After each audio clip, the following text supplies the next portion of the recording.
जय हिंद दोस्तों, मेरा नाम तुषार कुमार है। क्लियर सीजीपीएससी के यूट्यूब चैनल पे आप सभी का स्वागत है।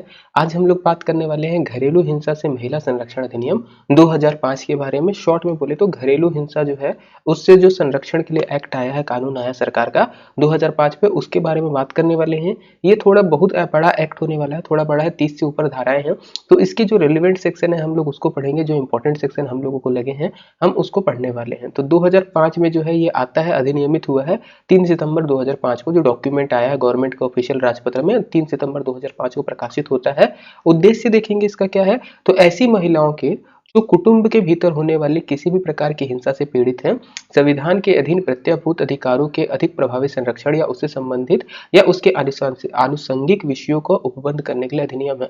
मतलब जो घर के भीतर महिलाओं के साथ हिंसा होती है उससे बचाने के लिए महिलाओं को ये एक्ट लेकर आया गया है। भारत के गणराज्य के 56वें वर्ष में यह जो है आपको अधिनियमित होता दिखेगा। चलिए आगे बढ़ते हैं, इसकी धाराओं और अध्यायों की बात करेंगे। तो सबसे पहले जैसे हम लोग शुरू करेंगे अध्याय 1, ये प्रारंभिक है, इसमें 2 धाराएं हैं। पहली धारा बताती है संक्षिप्त नाम, विस्तार और प्रारंभ। तो संक्षिप्त नाम में बात करेंगे तो घरेलू हिंसा से महिला संरक्षण अधिनियम 2005 है। विस्तार जम्मू कश्मीर के अतिरिक्त हर जगह पर है। इसके अतिरिक्त उस तारीख से प्रवृत्त होगा जो राजपत्र में अधिसूचना में नियत की गई है, मतलब जो डेट लिखी हुई है उसी से ये जो है आपका देखने को मिलेगा। परिभाषाओं की बात करेंगे तो परिभाषाओं का सेक्शन बहुत बड़ा था, जिसमें व्यथित व्यक्ति और अधिक अतिरिक्त ऐसे सारी चीजों की परिभाषाएं दी है जो नॉर्मल सामान्य पे आप पढ़ सकते हैं आराम से। इससे सब प्रश्न शायद ही संभावित है कि आए। फिर भी जैसे व्यथित व्यक्ति बोलेगा तो व्यथित व्यक्ति में पीड़ित व्यक्ति या उसके नातेदार, इन सभी जो है संबंधित हो जाएंगे। जिसको भी पीड़ा होती है वो सारे संबंधित हो जाएंगे। ऐसे ही आपको और भी अलग अलग परिभाषाएं दिखेंगी, तो हम लोग नोट्स जो प्रोवाइड करेंगे उसमें इसको पढ़ा देंगे, वीडियो ज़्यादा लंबा ना बने इसलिए ये वाले सेक्शन को थोड़ा हम लोग स्किप कर रहे हैं। जो मेन प्रावधान है उनके तरफ हम लोगों का मेन जो है मोटिव रहेगा आने का। तो जैसे पहला आता है अध्याय 2 में धारा 3, यहाँ से शुरू होता है मेन घरेलू हिंसा। घरेलू हिंसा की परिभाषा ये पूछता है, घरेलू हिंसा की परिभाषा बताता है। तो जनरली 4 पॉइंट है, क ख ग घ करके, जिसमें घरेलू हिंसा की परिभाषा बताता है। बोलता है क्या है, व्यथित व्यक्ति के स्वास्थ्य, सुरक्षा, जीवन अंग की, चाहे उसके मानसिक या शारीरिक भलाई की अपहानि करता हो या उसे क्षति पहुंचाता हो या उसे संकटापन्न करता हो, उसकी ऐसा करने की प्रकृति है या प्रवृत्ति है, ठीक है, या जिसके अंतर्गत शारीरिक दुरुपयोग, लैंगिक दुरुपयोग, मौखिक या भावनात्मक दुरुपयोग शामिल है या आर्थिक दुरुपयोग शामिल है, ये घरेलू हिंसा की परिभाषा में आएंगे। मतलब किसी भी व्यक्ति के ऊपर या किसी महिला के ऊपर, क्योंकि महिलाओं से संबंधित है, तो किसी भी महिला के ऊपर या उसके बच्चे के ऊपर उसके स्वास्थ्य को लेकर, सुरक्षा को लेकर, जीवन को लेकर या अंग को लेकर आप किसी भी प्रकार की शारीरिक या मानसिक आप हानि करने की कोशिश करते हो या कोशिश किए हो, आप हानि करते हो, कोशिश करते हो, या आपकी ऐसी प्रकृति है, सामने वाले की ऐसी प्रकृति है कि वो ऐसा करना चाहता है, उसके शारीरिक दुरुपयोग मतलब उसके शरीर का गलत इस्तेमाल करना, लैंगिक दुरुपयोग करते हैं, या मुख से आप गाली देते हो या ऐसी कुछ वर्ड्स बोलते हो जिससे उसकी भावनाओं को ठेस पहुंचती है, ये सारी चीज घरेलू हिंसा की परिभाषा में आएगी। जो लास्ट लाइन है आपको ये याद रखना है, शारीरिक दुरुपयोग, लैंगिक दुरुपयोग, मौखिक और भावनात्मक दुरुपयोग। मतलब शरीर से आप उसको मार पीट करते हो या हानि पहुंचाते हो, नुकसान पहुंचाते हो, लैंगिक उसका दुरुपयोग कर रहे हो, शोषण कर रहे हो, आप मुंह से ऐसी कोई चीजें बोल देते हो। मौखिक दुरुपयोग मतलब उसको मुंह से आप कुछ ऐसे बोलते हो उसको उसकी भावनाएं आहत हो जाती हैं। या आर्थिक दुरुपयोग, उसके द्वारा दी गई वस्तुओं का या उसके द्वारा लाए गए पैसों का आप गलत इस्तेमाल करते हो। तो ये सारी चीजें आपकी आ जाएंगी घरेलू हिंसा की परिभाषा में। इसके अतिरिक्त जो दूसरा बोलता है, किसी दहेज या संपत्ति या अन्य मूल्यवान प्रतिभूति के लिए किसी विधि विरुद्ध मांग की पूर्ति के लिए या उससे संबंधित किसी अन्य व्यक्ति को प्रपीड़ित करने की दृष्टि से व्यथित किया गया है, उत्पीड़न करता है। मतलब दहेज है या कोई और वस्तुओं की मांग करते हैं या किसी भी मूल्यवान वस्तु की मांग करते हैं कानून के खिलाफ जाकर, और उसके लिए दहेज के लिए क्या करते हैं, उसको प्रताड़ित करते हैं, किसी भी प्रकार से उसको मारपीट करते हैं, उसको भावनात्मक तरीके से आप आहत करते हैं, बार बार गाली गलौज करते हैं, तेरे घर वाले तो इतना ही दिए, ऐसा दिए वैसा दिए, या फिर पैसे की जबरदस्ती डिमांड करते हैं, तो ये भी हिंसा की परिभाषा में आएगा। ठीक है। खंड ग क्या बताता है, खंड ग बताता है कि क और ख में वर्णित किसी आचरण द्वारा व्यथित व्यक्ति या उससे संबंधित किसी व्यक्ति की धमकी का प्रभाव रखता है। मतलब जो बोल रहे हैं दहेज डिमांड करना, ये जो शारीरिक, लैंगिक या मानसिक उत्पीड़न या आर्थिक उत्पीड़न, इसका करने की धमकी भी यदि कोई देता है तो वो भी घरेलू हिंसा के अंतर्गत आएगा। याद रखिएगा, अगर आप किसी को धमकाते हो कि तेरी मम्मी पैसा नहीं देगी तो तेरे को जला देंगे, मार देंगे, पीट देंगे, तो ये भी चीजें क्या है आपका घरेलू हिंसा में आएगा। इसके अतिरिक्त व्यथित व्यक्ति को अन्यथा क्षति पहुंचाता है या उत्पीड़ित कारित करता है, मतलब इसके अतिरिक्त भी किसी प्रकार की क्षति पहुंचाता है तो वो घरेलू हिंसा की परिभाषा में आएगा। शॉर्ट में यदि रिवाइज करेंगे तो याद रखिएगा, शारीरिक दुरुपयोग, लैंगिक दुरुपयोग, मानसिक दुरुपयोग किसी प्रकार का हो या आर्थिक दुरुपयोग हो, ये आपको देखने को मिलेगा। दहेज की डिमांड करते हो उसमें मिलेगा। इसके अतिरिक्त आप धमकी देते हो किसी प्रकार की उसको हिंसा करने की, तो आपके ऊपर ये आरोप लग जाएगा, या आप किसी और प्रकार से उसको क्षति पहुंचाते हो, उत्पीड़ित करते हो, तो ये सारे चीज जो है आपको देखने को मिलेगा घरेलू हिंसा की परिभाषा में। हर प्रकार से ये परिभाषा आप इतने रखेंगे, इसके स्पष्टीकरण वगैरह भी कुछ है वो आपको नोट्स में मिल जाएंगे, क्या क्या चीजें बोलती है। इन जनरल आपको इतना चीजें जानना है बहुत अच्छे से। चलिए, धारा 3 के बाद अध्याय 3 हम लोग सीधा चले जाएंगे। अध्याय 3 में क्या है, संरक्षण अधिकारी, सेवा प्रदाता आदि की शक्तियां और कर्तव्यों के बारे में बताया है। ये वाला अध्याय बड़ा है, इसमें अलग अलग जो अधिकारी हैं, जो घरेलू हिंसा से संरक्षण करेंगे वो अधिकारी, जो इसके लिए सेवा प्रदान करेंगे वो, इनकी शक्तियां क्या है, इनके कर्तव्य क्या है, वो अध्याय 3 में आते हैं। धारा 4 से काम शुरू होता है। तो 1 में हमारा विस्तार था, धारा 1 में, 2 में परिभाषा थी, 3 में घरेलू हिंसा की परिभाषा दी है, 4 से हमारी शुरू हो जाती है मेन अब शक्तियां। तो क्या बोलता है, संरक्षण अधिकारी को जानकारी का दिया जाना और जानकारी देने वाले व्यक्तित्व के दायित्व का अपवर्जन। तो संरक्षण अधिकारी को जानकारी देने के बारे में बताता है। तो क्या बोलता है धारा 4, कोई व्यक्ति जिसके पास ऐसा विश्वास करने का कारण है कि घरेलू हिंसा का कोई कार्य हो चुका है या किए जाने की संभावना है, वह संबंध संरक्षण अधिकारी को इसके बारे में जानकारी देगा। मतलब क्या है, कोई भी व्यक्ति हो जिसको ऐसा यकीन है कि आपके आस पड़ोस में घरेलू हिंसा हो रही है या आपके घर में घरेलू हिंसा होने वाली है, मतलब जिस भी जो व्यक्ति है उसके घर में खुद होने वाली है या उसके पड़ोस में घरेलू हिंसा होने वाली है, ऐसा बोल रहा है कि कोई कार्य हो चुका है, घरेलू हिंसा हुई है, मारा पीटी हुई है या घरेलू हिंसा होने की संभावना है, तो वह संरक्षण अधिकारी को इसके बारे में जानकारी दे सकेगा। कोई भी व्यक्ति दे सकता है। और इसकी धारा 2 बोलता है कि यदि कोई व्यक्ति ऐसे सद्भावना पूर्वक जानकारी देता है तो उसके खिलाफ कोई सिविल या दंडिक कार्यवाही अवगत नहीं होगी। अब मान लीजिए दोनों मियाँ बीवी के बीच में लड़ाई हुई, किसी व्यक्ति ने जाके बोल दिया कि घरेलू हिंसा का केस हो रहा है। अब वो बेचारा जब व्यक्ति ऐसा करता है तो उसका क्या मोटिव अच्छा होगा कि उसको बचाना है। अब ऐसे में पता चला उन लोगों की मान मनौली हुई या वो लड़की के ऊपर ही दबाव डाला गया और वो बोले कि नहीं ये तो हमारे साथ धोखा कर रहा है ऐसा करके, तो ऐसा व्यक्ति जो जानकारी देता है उसकी भी सिक्योरिटी सरकार जो है, ये एक्ट जो है मजबूत करता है। बोलता है कि जो भी जाके ऐसी जानकारी देता है कि फलाने जगह पे जो है घरेलू हिंसा हो रही है या होने की संभावना है, आप वहां पे बचाइए। अगर अच्छे आचरण से उसने किया है, मतलब अच्छे नैतिक से बचाने के लिए किया है, तो उसके खिलाफ कोई सिविल या दंडिक कार्यवाही नहीं की जा सकती। ये बताता है धारा 4। आते हैं धारा 5, बोलता है पुलिस अधिकारियों और सेवा प्रदाता और मजिस्ट्रेट के कर्तव्य क्या है। तो कोई भी पुलिस अधिकारी जिसके सामने ऐसा केस आता है या कोई सेवा प्रदाता जिसके सामने ये केस आता है या जो मजिस्ट्रेट जो इसकी सुनवाई कर रहा है, उसके कर्तव्य क्या रहेंगे उसके बारे में बताएंगे। तो वो जो व्यथित व्यक्ति है, मतलब जो पीड़ित बोल सकते हैं पर व्यथित ज्यादा सही रहेगा, जो भी व्यक्ति है जो इसके ऊपर घरेलू हिंसा हुई है या उसका कोई परिवार वाले सदस्य के ऊपर हुई है, तो उसको ये व्यक्ति पुलिस अधिकारी, कोई सेवा प्रदाता और मजिस्ट्रेट क्या क्या करेंगे, तो कुछ जानकारियां देंगे। सबसे पहला क्या है, इस कानून के अंतर्गत किसी भी संरक्षण के आदेश को, धनीय राहत के लिए किसी आदेश को या अभिरक्षा के आदेश को या निवास के आदेश को या किसी प्रतिकर या ऐसे आदेश से अधिक के रूप में अनुतोष प्राप्त करने के लिए आवेदन करने का, कि आपके पास ये जानकारी है, हम आपको बता रहे हैं कि इस अधिनियम के तहत आप पैसे की राहत मांग सकते हो, रक्षा के लिए राहत मांग सकते हो, निवास की राहत मांग सकते हो। इस प्रकार का आप आवेदन हमसे कर सकते हैं या किसी भी व्यक्ति से जो है आप सरकार के सामने गुहार लग सकते हैं कि आपको ये चीजें दें। दूसरा बोलता है सेवा प्रदाताओं की सेवाओं की उपलब्धता। जो भी अलग अलग सेवा प्रदाता इसके तहत कहे गए हैं, जो सेवा प्रदाताओं की परिभाषा में आता है, जनरली जो भी एनजीओज होते हैं, जो भी संस्थाएं होती है जो महिलाओं के अधिकारों के बारे में बात कर रही है, ये जो हॉस्पिटल्स हैं जो उनकी सेवाएं देखते हैं, तो उनकी सेवा की उपलब्धता की जानकारी, ये जैसे आपके साथ ये हुआ है, आप यहाँ पर जा सकते हैं, यहाँ पर आपको पूरा आपका ट्रीटमेंट मिल जाएगा, आपको पूरी जानकारी मिल जाएगी, इसके बारे में जानकारी देने का काम रहेगा। संरक्षण अधिकारियों की सेवाओं की उपलब्धता, जैसे आपके साथ घरेलू हिंसा हुई है तो उन लोगों की सेवाएं आपको कहां पे मिलेंगी, कहां पे आप संरक्षण मांगने जा सकती है, इसके बारे में जानकारी देना। निःशुल्क विधिक सेवा और उसके अधिकार की जानकारी देना। जब भी घरेलू हिंसा से कोई महिला है, पीड़ित है, अब मान लीजिए उसके पास पैसा ही नहीं केस लड़ने को या कुछ है, तो निःशुल्क विधिक सेवा मतलब आपको केस जो है फ्री में मिलेगा, कोई दिक्कत नहीं, आप केस फ्री में लड़ोगे, वकील फ्री में मिलेगा, इसकी जानकारी देना। परिवाद फाइल करने के उसके अधिकार, मतलब जो केस है, केस दायर करने के उसके अधिकारों के बारे में जानकारी देते हैं। तो कोई भी पुलिस है, सेवा प्रदाता या मजिस्ट्रेट, इनका कर्तव्य बनेगा कि ये इतने अधिकारों के बारे में जानकारी दे। इसके अतिरिक्त एक बात ये भी ध्यान रखना है कि यदि ऐसी जानकारी पुलिस अधिकारी के सामने आती है तो पुलिस अधिकारी को धारा 5 ये नहीं रोकेगी कि सामने वाले व्यक्ति को गिरफ्तार करे। क्या बोलता है, पुलिस अधिकारी को किसी संज्ञेय अपराध के किए जाने के बारे में जानकारी प्राप्त होने पर विधि अनुसार कार्यवाही के लिए अपने कर्तव्य से मुक्त नहीं करती है। मतलब पुलिस अधिकारी चाहे तो किसी भी संज्ञेय अपराध के लिए, जो घरेलू हिंसा में अपराध होते हैं वो संज्ञेय अपराध होते हैं, तो उसके लिए पुलिस अधिकारी अपनी कार्यवाही कर सकता है, गिरफ्तार कर सकता है। सामने वाले को जानकारी तो देगा धारा 5 के साथ, जो पीड़ित है या व्यथित है, साथ में जिसने अपराध किया है उसको ये पकड़ने का भी अधिकार रखते हैं। किसी ने पूछा था बीच में कमेंट करके कि सर संज्ञेय अपराध क्या होता है?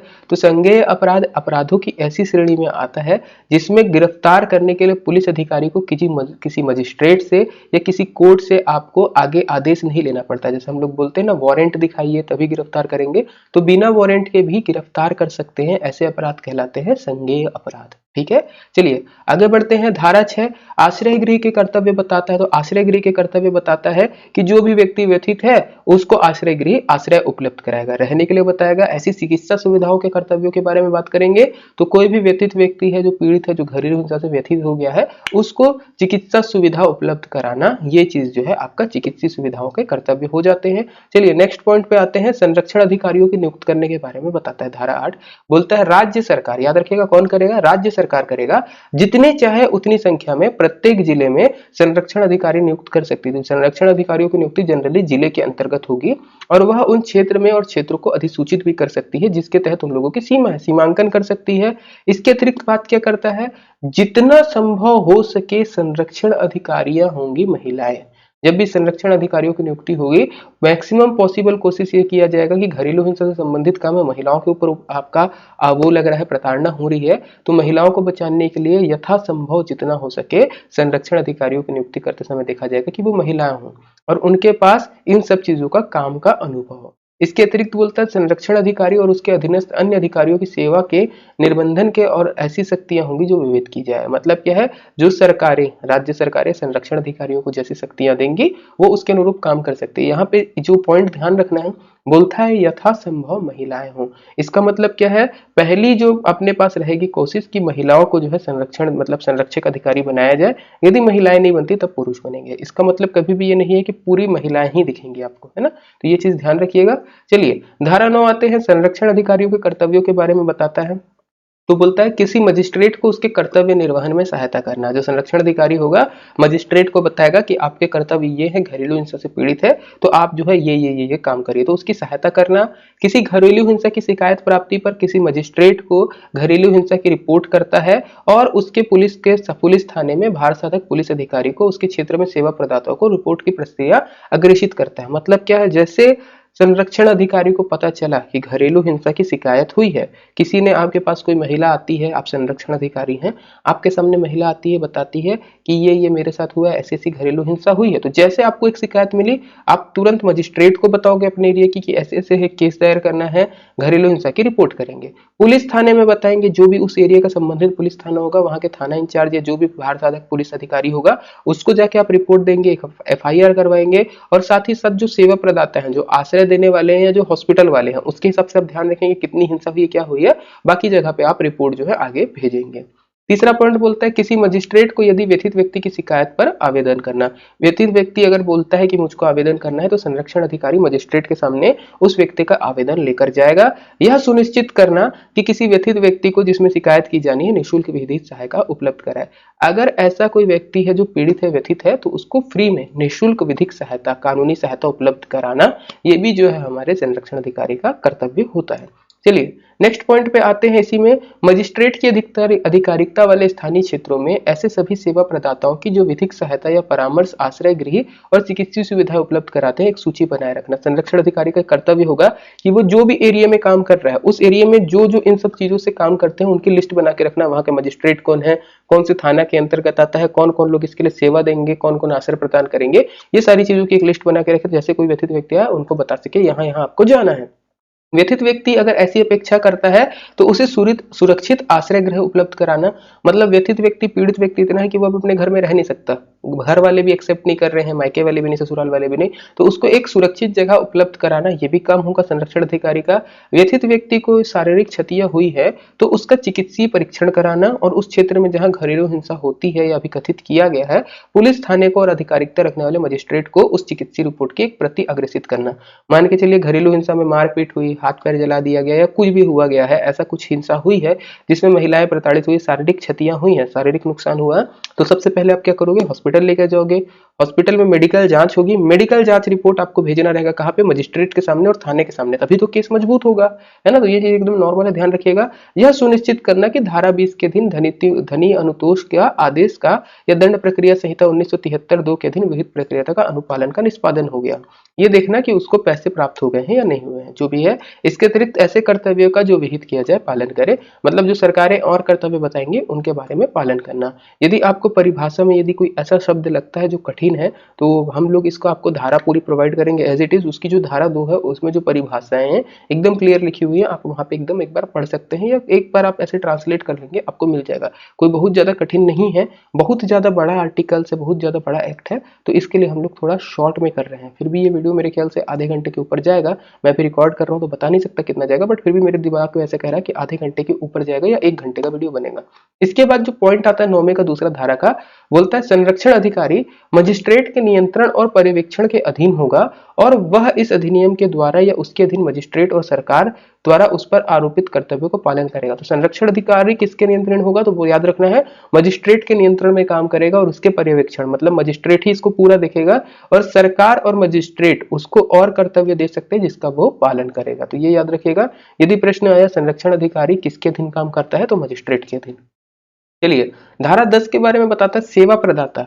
सेवा प्रदाता कौन है, क्या है, तो बताता है अलग अलग तरीके से जो भी कोई कंपनी रजिस्ट्रीकृत करती है ऐसे रूप में कि वह महिला के अधिकारों के लिए काम करती है, महिलाओं की सहायता के काम करती है। इसमें किसी भी प्रकार की सहायता हो सकती है, चाहे वो विधिक सहायता, कानूनी सहायता के लिए हो, चिकित्सीय सहायता मतलब मेडिकल सहायता के लिए हो, या कोई अन्य प्रकार की सहायता यदि उपलब्ध कराती है, तो ऐसे में वो क्या कहलाएगा, सेवा प्रदाता कहलाएगा। और इसके लिए इनको कौन करके देगा, तो याद रखिएगा राज्य सरकार के पास में आपको रजिस्टर कराना पड़ेगा। तो स्टेट गवर्नमेंट के पास डाटा रहता है कि आप जो हो इस अधिनियम के तहत सेवा प्रदाता की संस्था के रूप में काम कर रहे हो। एनजीओज वगैरह भी हो सकते हैं, और भी हो सकता है कोई कानूनी सहायता दे रहा होगा आपको, कोई हेल्प करता होगा चिकित्सीय सहायता में, कोई अन्य प्रकार का आपको मान लीजिए आश्रय देना वाला काम हो, तो ये सारी चीज के लिए आप रजिस्ट्रेट करा सकते हैं, वो कहलाएंगे सेवा प्रदाता।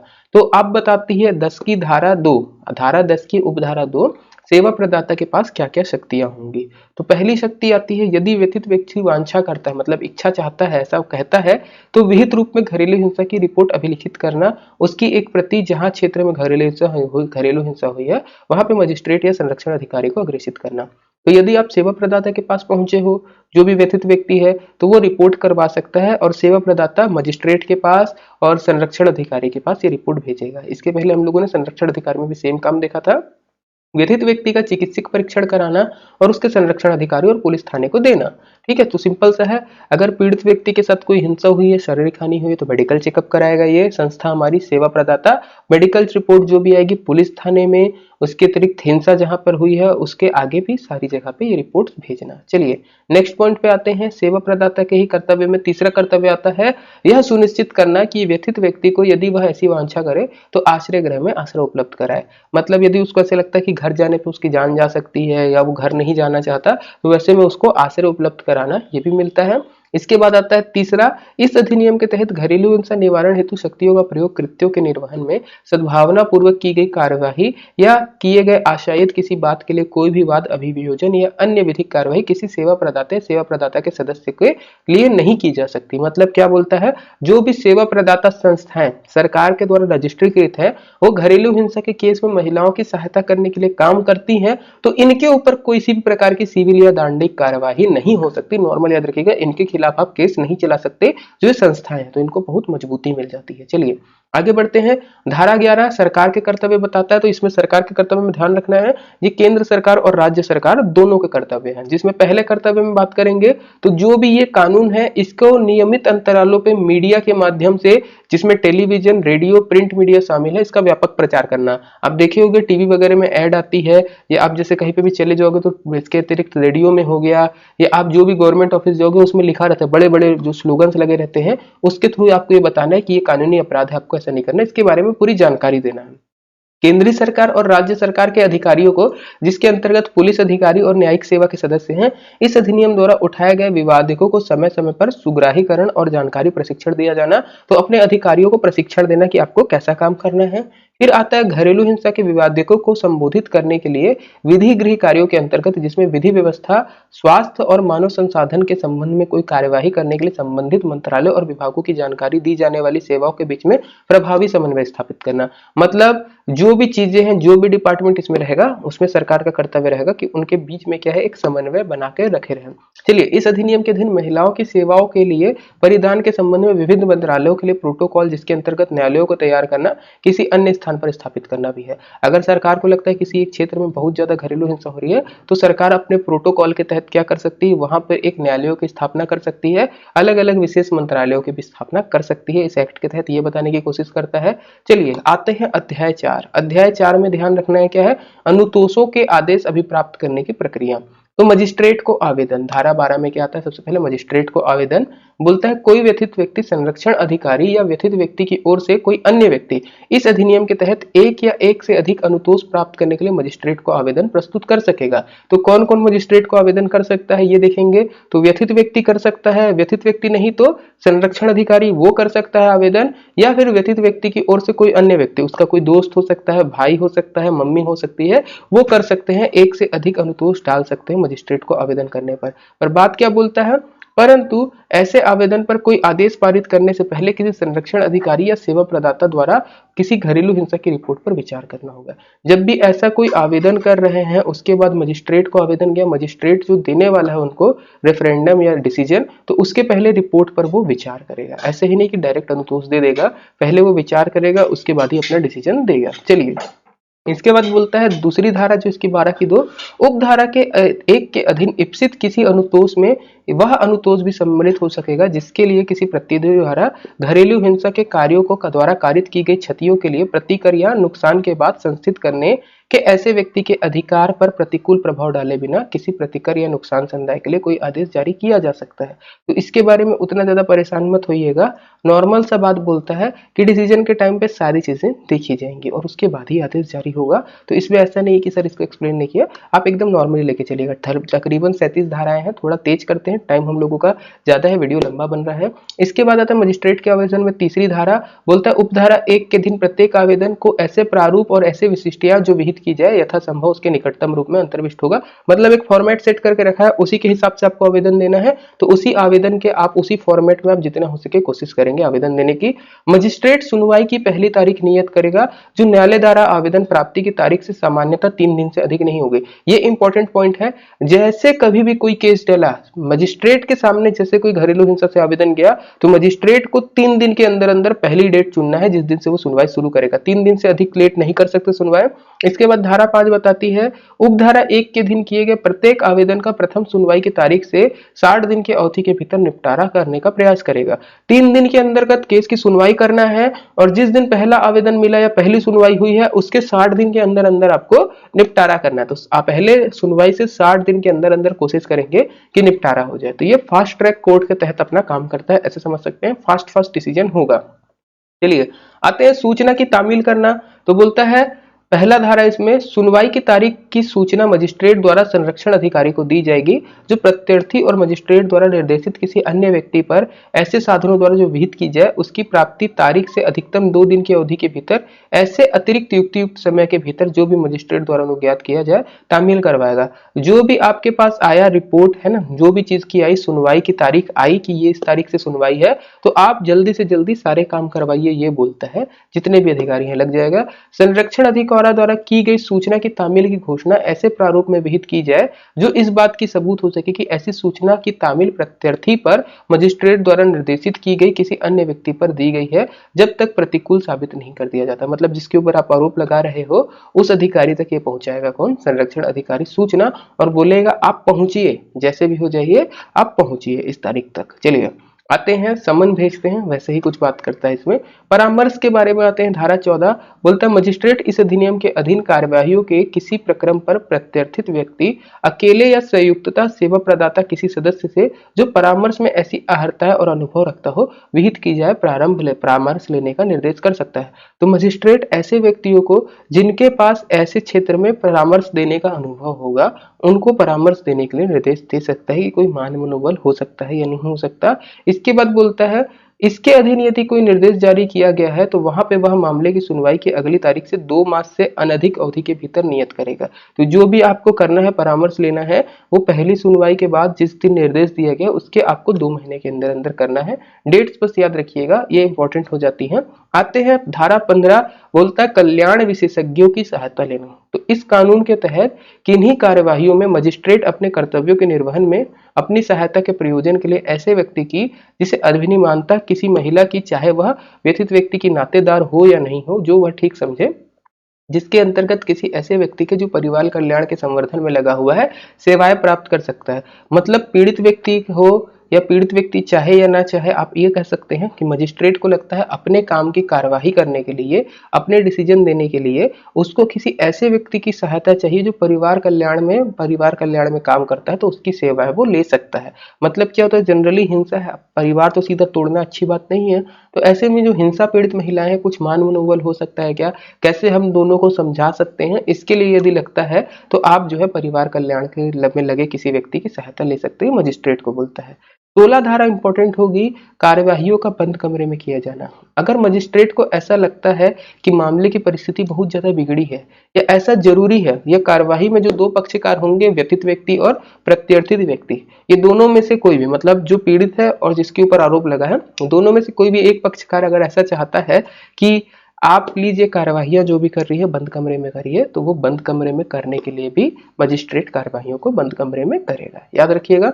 चलिए आते हैं 17, साझी गृहस्थी में निवास करने का अधिकार। बोलता है तत्समय प्रवृत्त किसी अन्य विधि में अंतर्विष्ट किसी बात के होते हुए भी घरेलू नातेदारी में प्रत्येक महिला को साझी गृहस्थी में निवास करने का अधिकार होगा, चाहे उसमें वह अधिकार, कोई अधिकार, हक या फायदाप्रद हित रखती हो या नहीं हो। शादी गृहस्थी में रह सकती है, साझी गृहस्थी में रह सकती है। विधि द्वारा प्रक्रिया के अनुसरण में के सिवाय कोई व्यथित व्यक्ति प्रत्यर्थी द्वारा किसी साझी गृहस्थी में या उसके भाग से बेदखल या अपवर्जित नहीं किया जाएगा। तो वो बोलता है जो आरोपी व्यक्ति है वह किसी महिला को चाहे भी तो उसको बेदखल नहीं कर सकता या अपवर्जित नहीं कर सकता यदि उन लोग साथ में एक गृहस्थी में रह रहे हैं। तो चलिए इसका धारा 17 में मिलता है। धारा 18 आता है संरक्षण का आदेश। 17 तक तो फिर भी हम लोग मान मनोबल कर रहे थे, कैसे कैसे बनाने की कोशिश करते, चलो सेटलमेंट हो जाए। इसके बाद 18 में आता है संरक्षण के आदेश। अब नहीं हो पा रहा है, तब अब संरक्षण कैसे देंगे। तो बोलता है मजिस्ट्रेट व्यथित व्यक्ति को और प्रत्यर्थित व्यक्ति को सुनवाई का अवसर दिए जाने के पश्चात उसका प्रथम दृष्टया समाधान होने पर कि घरेलू हिंसा हुई है या होने वाली है, व्यथित व्यक्ति के पक्ष में एक संरक्षण आदेश पारित कर सकेगा। दोनों को बुलाया, दोनों पक्ष को बुलाया, मजिस्ट्रेट बैठाया, मजिस्ट्रेट ने मान मनोबल करने की कोशिश की, नहीं हुआ, उसको ये चीज समझ में आ रहा है कि घरेलू हिंसा हो सकती है या हो चुकी है, तो ऐसे में वो व्यथित व्यक्ति जो पीड़ित व्यक्ति उसके लिए एक संरक्षण आदेश पारित कर सकेगा और प्रत्यर्थी को निम्नलिखित प्रतिसिद्ध कर सकेगा, जिसमें जो आरोपी है उसको ये सारी चीजें प्रतिबंधित कर सकेगा। क्या चीज के लिए, घरेलू हिंसा को किसी कार्य को करना, बोलेगा घरेलू हिंसा का कार्य नहीं होना चाहिए, ये घरेलू हिंसा के कार्यों को कारित करने के में सहायता या दुष्प्रेरण करना, जो प्रत्यर्थी है उसमें बहुत सारे लोग आ जाते हैं, तो घरेलू हिंसा के कार्यों को करने की कोशिश करना, आप उसकी सहायता करना या उसका दुष्प्रेरण करना, आप उसको बढ़ावा दे रहे हो, ये सारी चीजें बिल्कुल मना करोगे तभी संरक्षण होगा। व्यथित व्यक्ति के नियोजन के स्थान में यदि वह व्यथित व्यक्ति बालक है तो उसके विद्यालय में या किसी अन्य स्थान में जहां व्यथित व्यक्ति बार बार आता है प्रवेश करना। मान के चलिए जैसे घरेलू हिंसा में बच्चे भी आ जाते हैं, तो यदि कोई बच्चा है जो ऐसा व्यक्ति जो घरेलू हिंसा के तहत मान के चलिए महिला अपने बच्चे को ले गई है, अब पता है कि जो पुरुष है या उसके घर वाले हैं वो बच्चे के थ्रू इसको पीड़ा देने की कोशिश करेंगे, इसको हानि करने की कोशिश करेंगे, तो ऐसा बच्चा जो स्कूल में जाता है या जहां पर वो खेलने जा रहा है, बार बार अगर वो उसके परिवार वाले प्रवेश करेंगे तो दिक्कत होगा। तो न्यायालय संरक्षण के आदेश के थ्रू ये उनका प्रतिसिद्ध कर देगा कि जो स्कूल में वो बच्चा पढ़ रहा है या जो एरिया में वो घूमता है, आप बार बार वहां पे नहीं जाओगे, बिल्कुल आप बिल्कुल नहीं जाओगे, उनसे दूर करने का काम करेगा। तो संरक्षण हिंसा में संरक्षण आदेश में क्या है, 2 चीजें हैं, आप घरेलू हिंसा के काम को नहीं कर सकते, इसके करने की कोशिश भी नहीं करना है, सहायता भी नहीं करना, दुष्प्रचार भी नहीं करना है। इसके अतिरिक्त आपको क्या देखने को मिलेगा, अगर कोई बच्चा है जिसके बार बार स्कूल जहां जा रहा है वहां पे आप बिल्कुल भी प्रवेश नहीं करोगे, जहां पे वो बार बार आता जाता है, जहां पे घूमता है वहां पे बिल्कुल प्रवेश नहीं करोगे, तो प्रवेश वर्जित हो जाएगा, ये ध्यान रखिएगा। आते हैं इसी में एक पॉइंट और क्या आता है, अघ पॉइंट, व्यथित व्यक्ति के संपर्क करने का प्रयत्न करना, चाहे वह किसी भी रूप में हो, इसके अंतर्गत व्यक्तित्व मौखिक या लिखित या इलेक्ट्रॉनिक दूरभाषी संपर्क भी है। जो पीड़ित व्यक्ति है, जब संरक्षण आदेश जारी हो गया है तो आपको जो प्रत्यर्थी है, मतलब जिसके खिलाफ आरोप लगा है, वो व्यथित व्यक्ति या पीड़ित व्यक्ति से किसी भी प्रकार के संपर्क करने की कोशिश नहीं करेगा। इसके अंतर्गत शायद सीधा जाके संपर्क करने की बात हो, या अपने दोस्त को भेज के बात करने की बात हो, या मौखिक बात हो, लिखित कोई लेटर लिख दो, इलेक्ट्रॉनिक माध्यम के थ्रू भेज दीजिए, या फोन वगैरह करिए, सारे संपर्क को बंद करने की बात करेगा। आप किसी भी प्रकार से पीड़ा नहीं पहुंचा सकते। किन्हीं अस्थियों का या अन्य संक्रमण करना, ठीक है, किसी ने अस्थियों मतलब कोई भी संपत्ति का संक्रमण करना, उन बैंक लॉकरों या बैंक खातों का प्रचालन करना जिनका दोनों पक्षों द्वारा प्रयोग करना या धारण करना। जो ज्वाइंट अकाउंट्स होते हैं, तो ज्वाइंट अकाउंट भी आप प्रयोग नहीं कर पाओगे। ये बोलता है कौन, किसके ऊपर, आरोपी के ऊपर। व्यथित व्यक्ति और प्रत्यर्थित द्वारा संयुक्त या प्रत्यर्थित अकेले किया जा रहा है, जिसके अंतर्गत उसका स्त्री धन या कोई संपत्ति है। मतलब आपने ज्वाइंट अकाउंट बनाया था, ज्वाइंट अकाउंट में महिला के भी पैसे हैं, पुरुष के भी पैसे हैं, तो आप उसमें से नहीं निकाल पाओगे। ये बोलता है जो मजिस्ट्रेट की इजाजत के बिना दोनों पक्षकारों द्वारा संयुक्तता या उसके पृथकता धारित की हुई है। याद रखिएगा, एकदम नॉर्मल है, आपको याद रखना है, बिना मजिस्ट्रेट के उसके आप ज्वाइंट अकाउंट नहीं यूज कर पाओगे। कौन लोग, जिनके ऊपर आरोप लगा है। आश्रितों को या अन्य नातेदारों को या किसी व्यक्ति को जो व्यथित व्यक्ति को घरेलू हिंसा के विरुद्ध सहायता देता है के साथ हिंसा कारित करना। जैसे घरेलू हिंसा हुई दो भी लोगों के बीच में, पति और पत्नी के बीच में, कोई पत्नी को बचाने के सपोर्ट में आया, तो ऐसे व्यक्ति जिसने बचाने का सपोर्ट किया है, अब आप जाके उसके साथ मारपीट कर रहे हो, तो ऐसा करने के लिए भी मना कर देगा न्यायालय। याद रखिएगा, संरक्षण आदेश के तहत। इसके अतिरिक्त अन्य कोई ऐसा कार्य करना जो संरक्षण आदेश में निर्दिष्ट किया जाए। मजिस्ट्रेट और कोई काम बताए कि ये काम आपको नहीं करना है, तो बिल्कुल वो काम आपको नहीं करना है। याद रखिएगा, ये सारे संरक्षण आदेश जारी होते हैं, पावरफुल बनाता है इसको 18 धारा। चलिए धारा 19 आते हैं निवास के आदेश में। तो निवास के आदेश क्या बोलता है, धारा 2 की उपधारा 1 के अधीन आवेदन का निपटारा करते समय मजिस्ट्रेट यह समाधान होने पर कि प्रतिकूल घरेलू हिंसा हुई है, निम्नलिखित निवास के आदेश पारित कर सकेगा। तो धारा 1 के तहत मजिस्ट्रेट आदेश दे सकता है क्या, प्रत्यर्थी को साझी गृहस्थी से किसी व्यक्ति के कब्जे को बेकब्जा करने से या किसी अन्य रीति से उस कब्जे में विघ्न डालने के अवरुद्ध करना, चाहे प्रत्यर्थी उस साझी गृहस्थी में विधिक या साधारण रूप से हित रखता है या नहीं। मान लीजिए जैसे घर है, घर में ही रहना है, निवास का आदेश देना है, तो घर छीन कर देना, इस तरीके के आदेश दे सकते हैं।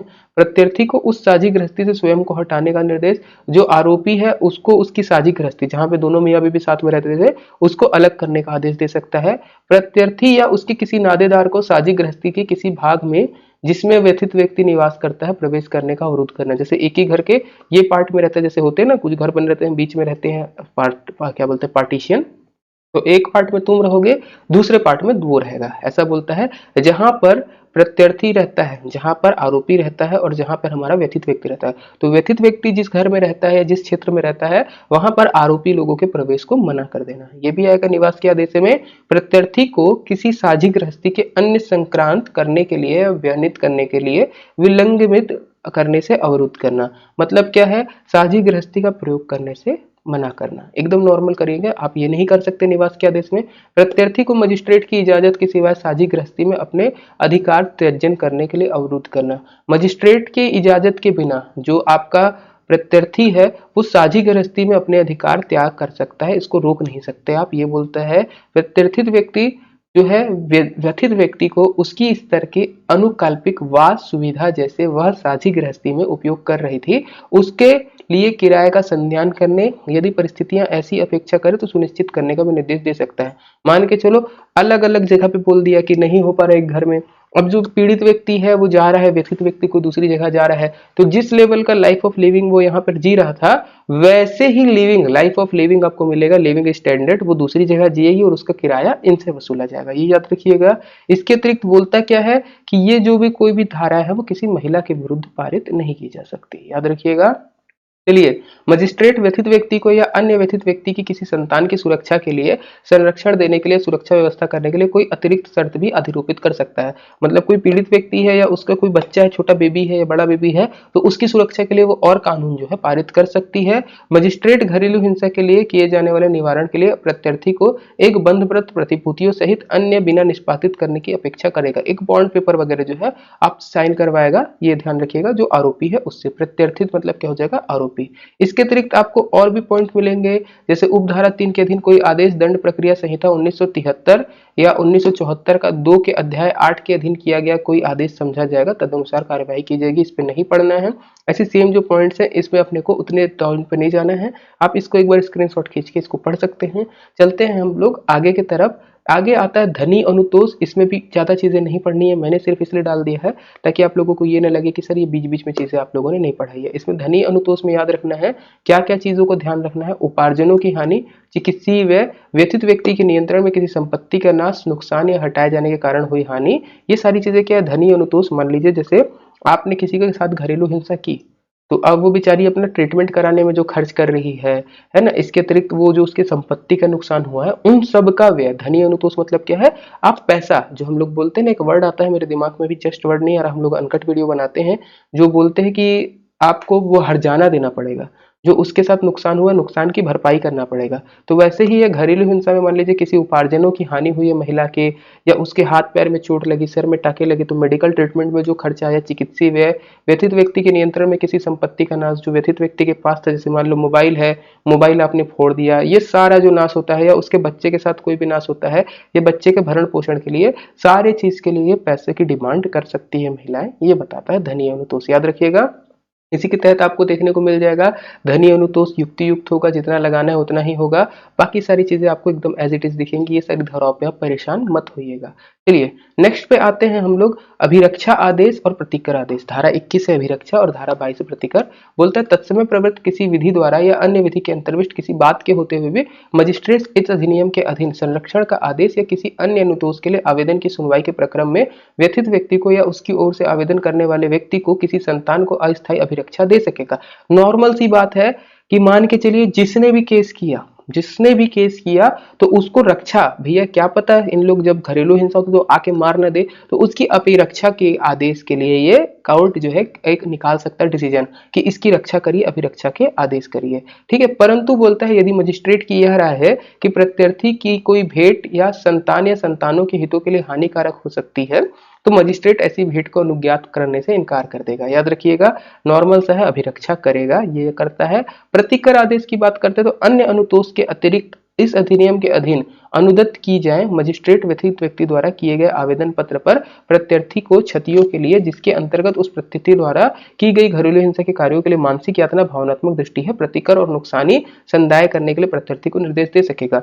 मान के चलिए केवल ऐसे ही नहीं होता ना कि पैसा टूटा, चीजें टूटी, यही सारी चीजें हुई है, उसको जो मानसिक पीड़ा हुई है उसके लिए भी वो अन्य अनुतोषों को मांग सकती है, अन्य उपचार मांग सकती है, और कोर्ट ऐसा जो आरोपी व्यक्ति है उसके ऊपर लगाएगा। याद रखिएगा, आरोपी व्यक्ति जो भी है वो पति हो सकता है, पति के घर वाले हो सकते हैं, जो भी है उनके लिए मजिस्ट्रेट आदेश पारित कर सकता है। धारा 22।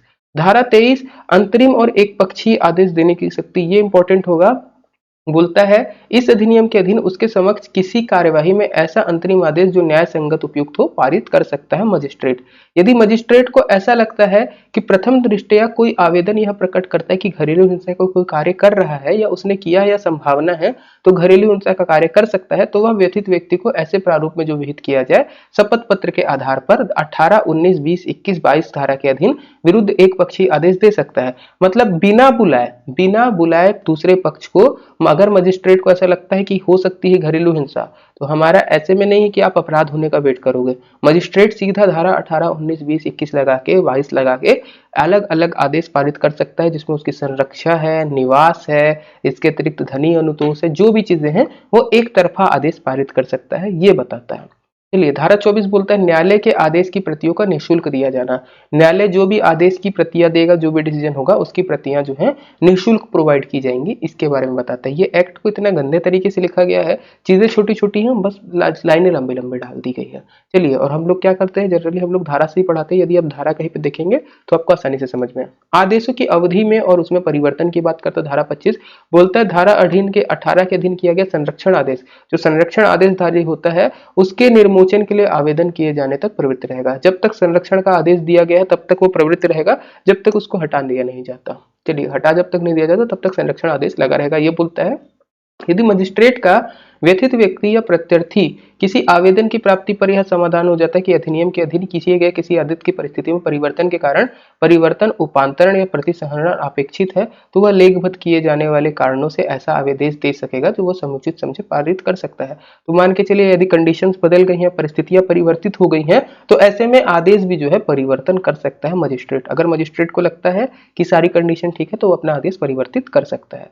चलिए नेक्स्ट बढ़ते हैं। धारा 26 अन्य वादों और विधिक कार्यवाहियों के विरुद्ध जो है अपने को अनुतोष के बारे में बताता है। तो इसको केवल ऐसे ही पढ़ेंगे। 18, 19, 20, 21, 22 के अधीन जो भी अनुतोष किसी सिविल न्यायालय या कुटुंब न्यायालय में किसी दंड न्यायालय के समक्ष व्यथित व्यक्ति और प्रत्यर्थी को प्रभावित करने वाली किसी विधिक कार्यवाही में, चाहे कार्यवाही इस अधिनियम के प्रारंभ में या पूर्व या पश्चात आरंभ गई हो, मांगा जा सकता है। मतलब घरेलू हिंसा जो अपना एक्ट बना है, घरेलू हिंसा के पहले, ये लागू होने के पहले कोई अपराध हुआ हो, घरेलू हिंसा हुई हो, या उस समय हुई हो या उसके बाद हुई हो, आप धारा 18, 19, 20, 21, 22 इसका प्रयोग कर सकते हो। मीनिंग क्या है? घरेलू हिंसा अपराध कभी भी हुआ हो इस कानून लागू होने के पहले, आप जो है इसके लिए मांग सकते हो धारा 26 के तहत। चलिए, कोई अनुतोष किसी अन्य अनुतोष के अतिरिक्त उसके साथ साथ किसकी व्यथित व्यक्ति किसी सिविल दंड न्यायालय के समक्ष ऐसे वाद विविध कार्रवाई की वांछा करे, मांगा जा सकता है। तो कोई भी न्यायालय में केस जा सकता है, ये बताता है। चलिए, यदि अधिनियम के अधीन किसी कार्यवाही से भिन्न किन्हीं कार्यवाहियों में व्यथित व्यक्ति द्वारा कोई अनुतोष अभिप्राप्त कर लिया गया है, तो वह ऐसे अनुतोष को अनुदत्त करने वाले मजिस्ट्रेट को सूचित करने के लिए बाध्य होगा। ये याद रखिएगा। चलिए, आधिकारिकता की बात करते हैं। आधिकारिकता की बात आएगी तो प्रथम वर्ग के न्यायिक मजिस्ट्रेट या महानगर मजिस्ट्रेट न्यायालय जिसकी स्थानीय सीमाओं के भीतर ही ये केस जाएगा। इसमें बात क्या करता है? व्यथित व्यक्ति, जो क्षेत्र आपको याद रखना है कहाँ कहाँ पे ये केस लगा सकते हो। पहले तो सुनवाई याद रखिएगा, न्यायिक मजिस्ट्रेट फर्स्ट क्लास ऑफिसर या महानगर मजिस्ट्रेट इसी के न्यायालय में होगी। और ये न्यायालय कौन से क्षेत्र के हो सकते हैं? जहां पर पीड़ित व्यक्ति, व्यथित व्यक्ति स्थायी रूप से या अस्थायी रूप से निवास करता है या कारोबार करता था या कोई नियोजन में लगा था। जहां पर प्रत्यर्थी जो आरोपी है वो निवास करता है, कारोबार करता है या नियोजित करता है, हेतुक उद्भूत होता है। इन तीनों में से कोई भी कंडीशन जहां पे दोनों में से कोई एक पक्ष रहता है या जहां पे दोनों ने साथ में रहा है, वही क्षेत्र के एरिया में केस जाएगा, याद रखिएगा। और अपराधों का विचारण सक्षम न्यायालय द्वारा होगा। सक्षम न्यायालय को ऊपर में परिभाषित कर दिया गया है, पहले वर्ग के न्यायिक मजिस्ट्रेट या महानगर मजिस्ट्रेट ही जो है आपको करेंगे। और बोलता क्या है? इस अधिनियम के अधीन किया गया कोई आदेश समस्त भारत में प्रवर्तनीय होगा, भारत में कहीं पे भी रहो लागू होगा। चलिए, धारा 28 प्रक्रिया के बारे में बताता है। धारा 29 अपील में बताता है। तो प्रक्रिया में कोई बहुत बड़ा चीजें नहीं है तो उसको मैंने काट दिया है। अपील की बात करते हैं। उस तारीख से जिसको मजिस्ट्रेट द्वारा किए गए आदेश की यथास्थिति व्यथित व्यक्ति या प्रत्यर्थी जिस पर पश्चावर्ती हो तामील की जाएगी। 30 दिनों के भीतर सेशन न्यायालय में कोई अपील होगी। मतलब क्या है? जैसे आपको इसके खिलाफ अपील करना है, मजिस्ट्रेट न्यायालय के खिलाफ यदि आपको अपील करना है तो वो 30 दिन के भीतर आप कर सकते हो, ये बताता है। अपील कितने दिन के भीतर हो सकती है? 30 दिन के भीतर किसी भी डिसीजन के खिलाफ। इसका धारा 5 अध्याय 5 पे आएंगे तो प्रकीर्ण की बात करता है। अलग अलग चीजें हैं, यहाँ पे हम लोग खत्म करेंगे जल्दी जल्दी। धारा 30 क्या बताता है? जो भी संरक्षण अधिकारी है, सेवा प्रदाता है या जो भी सदस्य हैं वो लोक सेवक होंगे, ऐसा बोल देता है इस अधिनियम के अधीन। इसके अतिरिक्त बात करता है प्रत्यक्षी द्वारा जो संरक्षण आदेश की भंग की शास्ति। जो संरक्षण आदेश जो है हमारा मजिस्ट्रेट देता है, यदि आप उसको तोड़ते हो, संरक्षण आदेश के खिलाफ जाके अगर आप काम करते हो तो कैसे जुर्माना मिलेगा उसके बारे में बताता है। तो बोलता है यदि कोई संरक्षण आदेश के खिलाफ जाता है तो या ऐसा कोशिश भी करता है तो 1 साल तक की सजा हो सकेगी और 20,000 रुपए तक का जुर्माना हो सकेगा। तो 1 साल की सजा या 20,000 रुपए का जुर्माना, यह दोनों हो जाएगा। धारा 32 बताती संज्ञान और सबूत के बारे में कि सभी अपराध जो है संज्ञेय होंगे और अजमानती होंगे। संज्ञेय मतलब बिना एफआईआर के, या बिना एफआईआर नहीं बोलना चाहिए, बिना आप मजिस्ट्रेट के आदेश के भी गिरफ्तार कर सकते हो, बिना आप वारंट के गिरफ्तार कर सकते हो। अजमानती होंगे, जमानत नहीं मिलेगी। व्यथित व्यक्ति के एकमात्र परिसाक्ष्य पर न्यायालय यह निष्कर्ष निकाल सकेगा कि 31 की उपधारा 1 के अधीन अभियुक्त ने कोई अपराध किया है। अगर वो एक भी साक्ष्य ऐसा नहीं दे पाता है या व्यथित व्यक्ति केवल, जो पीड़ित व्यक्ति है, केवल एक सबूत दे देता है कि इसने मेरे साथ किया है, तो वो अपराध के तहत माना जाएगा। तो यदि कोई पीड़ित व्यक्ति है, महिला है, इसको बहुत ज्यादा मिलता है, केवल आप एक सबूत दिखा दो उसने घरेलू हिंसा की है, सामने वाला नप जाएगा। चलिए आते हैं संरक्षण अधिकारी द्वारा कर्तव्यों के निर्वहन ना करने के लिए शास्ति। अब मान लो जो संरक्षण अधिकारी है वो दोस्त रहा और वो हेल्प नहीं कर रहा है, तो उसके ऊपर जुर्माना क्या है? तो बोलता है कि वह दोनों में से किसी की भांति कारावास 1 साल तक का जेल हो सकता है या 20,000 रुपए तक का जुर्माना हो सकता है, ये दोनों।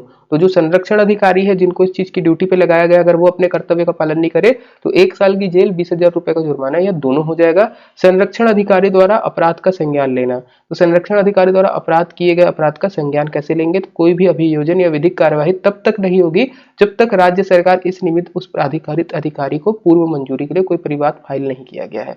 एकदम नॉर्मल याद रखिएगा, ऐसे घुस के नहीं पूछेगा, इसमें से केवल पूछेगा अगर पूछना तो संरक्षण अधिकारी द्वारा किए गए अपराध का संज्ञान। चलिए 35 पे आते हैं, जल्दी जल्दी कवर अप करेंगे।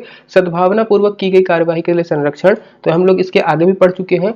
कोई भी सेवक या अधिकारी, इसके तहत कोई भी व्यक्ति अगर सद्भावना पूर्वक कोई घरेलू हिंसा के लिए कार्यवाही करता तो उसके खिलाफ कोई भी कार्यवाही जो है नहीं शुरू की जाएगी, कोई भी वाद शुरू नहीं किया जाएगा। धारा 36 बोलती है इस अधिनियम का अन्य विधि में अल्पीकरण में न होना, मतलब ये किसी दूसरे कानून को अल्पीकरण नहीं करेगा या किसी दूसरा कानून इसको कम नहीं करेगा, याद रखिएगा। और धारा 37 बोलती है केंद्रीय सरकार द्वारा नियम बनाने की शक्ति। तो ये कानून जो है बहुत बड़ा था, मैंने थोड़ा शॉर्ट में कवर अप करने की कोशिश की है। हो सकता है आप लोगों को कुछ चीजें समझ में ना आए, हम लोग आप लोगों को नोट्स कुछ दिन में प्रोवाइड कर देंगे, तो वो एक बार आप नोट्स पढ़ेंगे तो हो जाएगा। कोशिश करिए कि अधिनियम को इसी प्रकार से समझने में, तो आपको थोड़ी आसानी होगी बाद में, जब आगे आपको कोई भी कानून पढ़ना रहेगा पढ़ लेंगे आसानी से, बाकी चीजों को भी मिल जाएगा। और यदि पूछेंगे कि सर जी इसमें धाराओं वगैरह में तो बताया नहीं कि अपराध में कितनी सजाएं होंगी या क्या होंगी, तो वो आईपीसी की धाराओं में रहता है कितनी सजाएं मिलेंगी। तो इतना ही था आज की वीडियो के लिए, धन्यवाद, जय हिंद।